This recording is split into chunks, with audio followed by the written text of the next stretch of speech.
diagnosticado autista. Eu fui diagnosticado autista no dia 18 de junho de 2021. E eu tinha muitas perguntas na minha cabeça, algumas delas. Por que o mundo faz tanto barulho? Por que as pessoas não me entendem? Por que dão risada na minha cara se eu sou do meu jeito? Por que eu tento entender as pessoas se as pessoas não me entendem?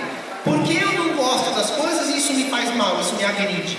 Né? Eram uma série de perguntas que eu vivia, mas eu não ligava muito para isso. Até que veio a pandemia, né, e nesse isolamento terrível que nós passamos durante a pandemia, começou essas inquietações ficarem mais fortes, até quando minha mãe comentou: o que você acha de ir ao médico? Né? E aí, depois de alguns meses de avaliação, eu fui diagnosticado lá no espectro autista.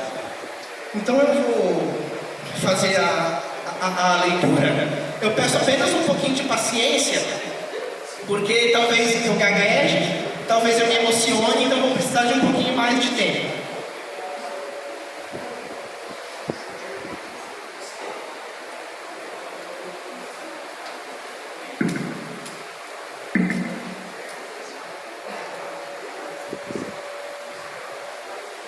Santo André, eu estou em casa. Marinheiro, marinheiro, quem te ensinou a navegar? Foi o dono do navio ou foi o balanço do mar? Eu recordo com carinho da música que embalava as minhas cartas de trabalho dos anos de 2015 e 2016 e que está na minha memória afetiva. Eu mesmo me achava nesse marinheiro só, navegando nos meus próprios mares, sem rumo nem direção. Assim eu me senti por 29 anos. Adianto que essa não é uma história de superação, como querem vender o autismo por aí. Essa é uma história de compreensão, de auto-perdão e da importância do autoconhecimento pessoal para o diagnóstico de neurodiversidade. Mas eu não vou falar de tudo isso. Eu vou adiantar a história.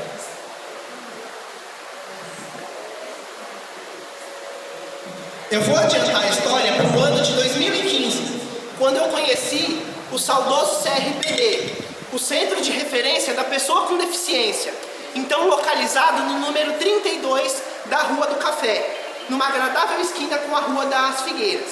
Eu trabalhei lá, e eu trabalhei por 2 anos. Além de conhecer pessoas que eu levo para a vida, como o caso da professora Ed, minha amiga, ou do professor Paulo Afonso, com C cedilha, que me trata como filho, eu conheci pessoas que me incluíram de forma diferente, suspeita, estranha mesmo.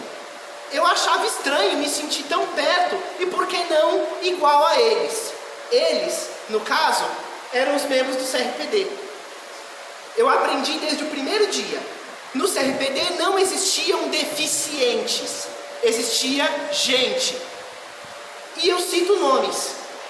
Dentre essas pessoas, nas suas múltiplas condições particulares, condições essas chamadas pelos típicos de deficiências, nós tínhamos a Eliana, mulher da deficiência intelectual e na epilepsia. Tínhamos o Carlos, a pessoa surda mais amável do mundo. Tínhamos o Gilson, um ator com ataxia cerebelar, uma condição que afeta os movimentos do corpo e a fala. Nós tínhamos o Anderson, o meu irmão com deficiência intelectual que a Covid levou, e que eu sinto a presença dessas paredes que nos envolvem.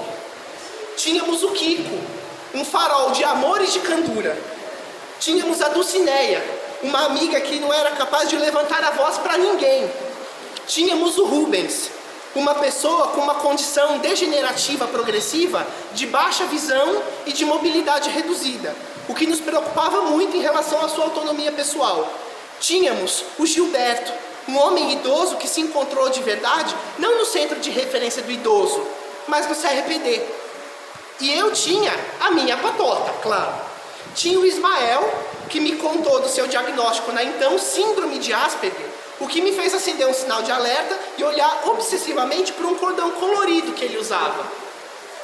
Tinha o Evandro, um autista de suporte 2, que me ensinou limites na convivência e nos estímulos sensoriais e que nos amava muito, embora não tivesse muita paciência para as nossas oficinas. Tinha o Wendel, que está aqui presente, um autista de suporte 3, com deficiência visual, que ama música e que vive pela música. E tinha o Doni, um autista que me dava vontade de ser autista. Eu ficava te olhando de longe, Doni, e eu queria ser igual a você. Por que tudo isso? Para que citar tantos nomes? Porque essas pessoas existem. Porque essas pessoas foram e ainda são membros de suas famílias. Essas pessoas ditas com deficiência têm primos, sobrinhos, avós, tios, mães e pais, irmãos. Assim como as pessoas sem deficiência, todas as pessoas com deficiência vieram de uma família. No entanto, nós encontramos obstáculos essenciais para existir na sociedade e, por vezes, cavamos trincheiras até dentro das próprias famílias. É claro que tinha inclusão no CRPD, tinha sim e muita, mas sair pelo portão da Rua do Café era se deparar com um mundo hostil e preconceituoso. A diferença de tratamento que nós dávamos para os amigos, não usuários, amigos do CRPD, e o que eles nos contavam quando vinha da rua para as oficinas, passou a me incomodar ao ponto da irritação.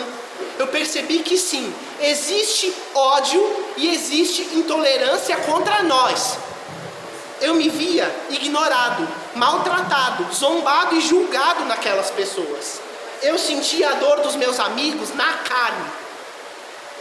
Quando eu via o Gilson ser chamado na rua de bêbado, pelo seu falar e pelo seu andar característico, quando eu via as pessoas não tendo paciência com as perguntas repetitivas que a Dulcineia fazia, ou com o jeito confuso da Eliana falar, quando eu via o Rubens ser hostil e até agressivo por medo das pessoas e por medo da progressão contínua e irreversível da sua doença, quando eu via as pessoas falando pelas costas que o Anderson não era uma pessoa agradável de se estar perto, quando eu via o Gilberto olhando para baixo,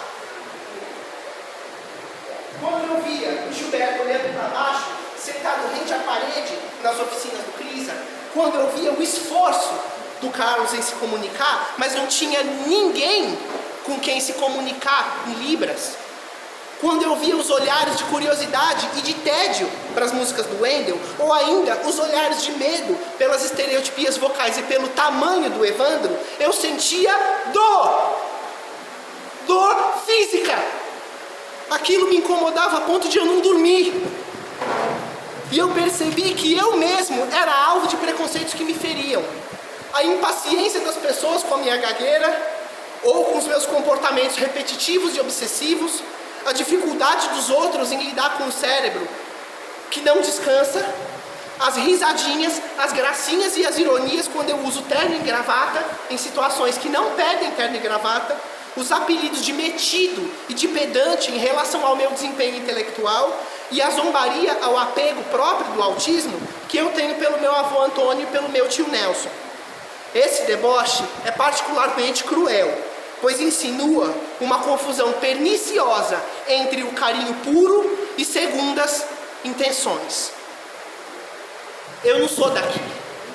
Eu não tenho amor. Eu sou da Bahia, de São Salvador. Quem me ensinou a navegar? Foi o tombo do navio ou foi o balanço do mar?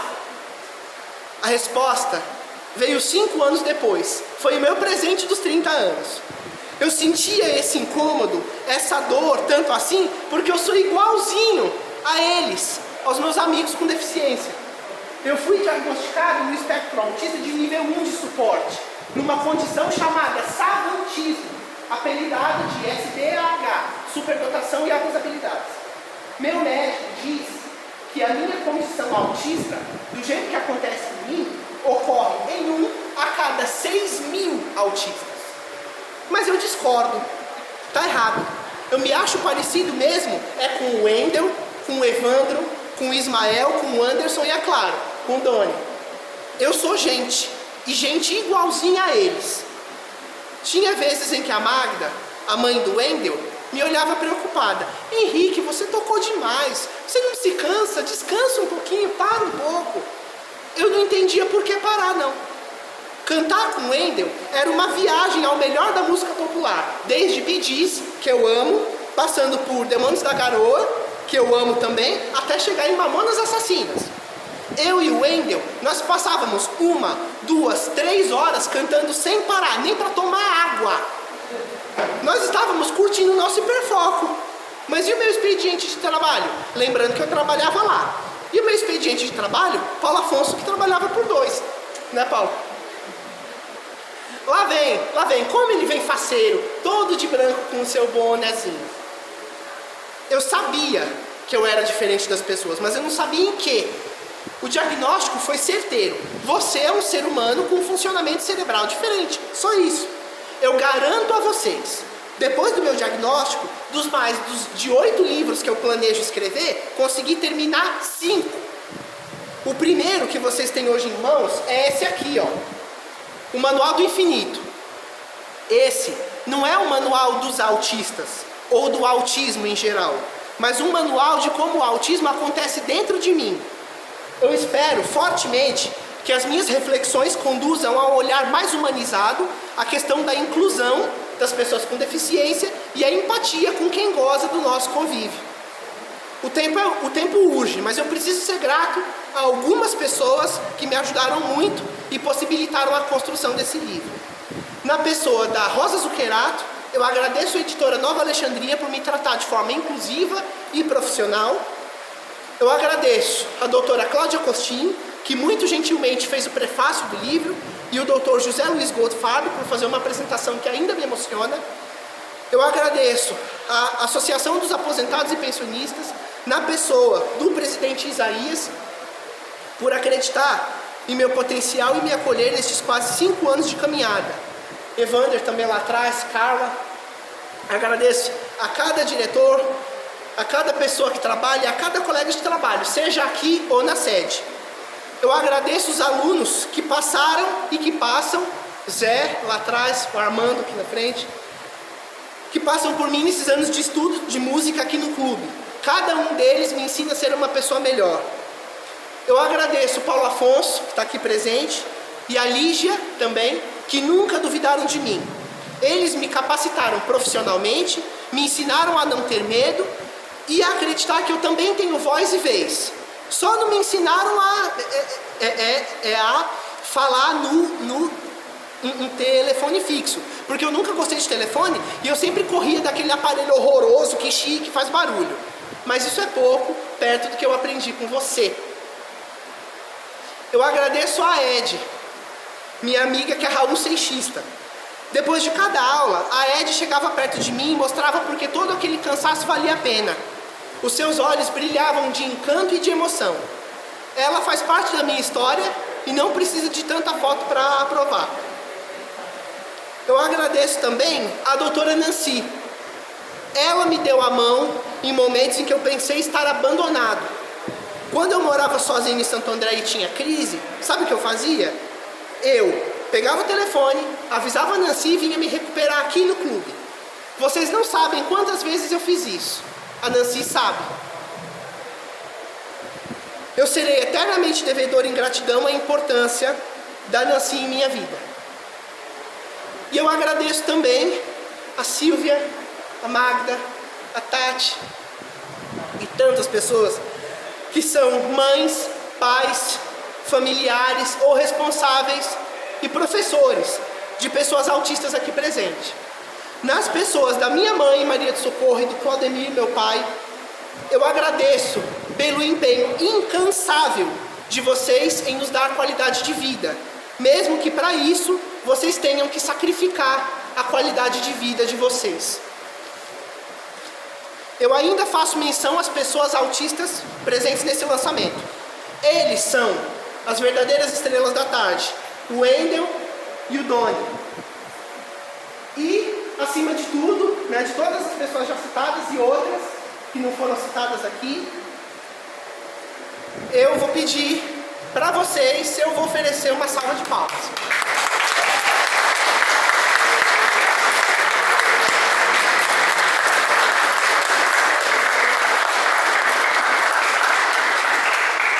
E eu vou contar uma última história, prometo. A minha passagem no CRPD não passou em branco não, mesmo sem o diagnóstico. Duvidam? No fim de 2016, o Paulo Afonso teve a ideia de criar uma exposição chamada Descobrindo Talentos, onde estudantes de pintura do CRISA e do CRPD se uniram para mostrar suas criações visuais. Sob a orientação da professora Célia Francisco, a turma do CRPD fez um quadro coletivo, além de obras individuais. Eu que me estimulo com arte, também fiquei morrendo de vontade de pintar. A vontade foi tanta que acabei convencendo a Célia e o Paulo. Sabem qual é o nome desse quadro aqui? No Princípio. Uma obra com o símbolo do infinito, gente. E fazia quase 5 anos que eu não ia ter um laudo. No princípio, na verdade, foi o princípio do meu diagnóstico. Eu estava incluído na minha comunidade mesmo sem saber que eu era autista.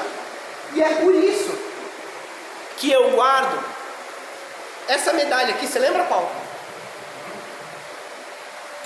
Por isso que eu guardo essa medalha e essa foto aqui, ó. Com orgulho, como se fossem 2 prêmios. Essa é a imagem, dia 21 de novembro de 2016. Eu vou colocar aqui para vocês verem melhor. Essa é a prova que eu tive parte daquele CRPD e que o destino me colocou ali não só para trabalhar, mas para participar e para ser atendido. Por consequência, eu celebro hoje a minha pequeníssima parte na história das pessoas com deficiência de Santo André. E essa celebração não é só para mim. É também para o Wendel, para o Doni, para as memórias do Anderson e do Kiko e de todas as pessoas com deficiência da nossa cidade. E a última coisa de formalidade que eu vou fazer é uma música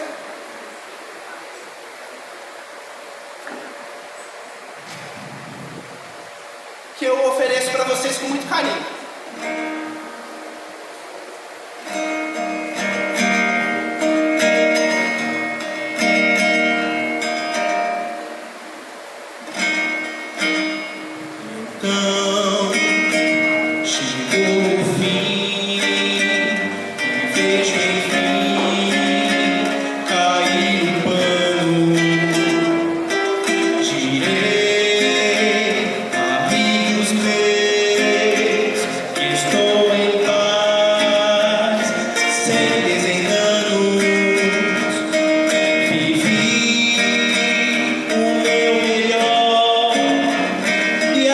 Fique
muito obrigado.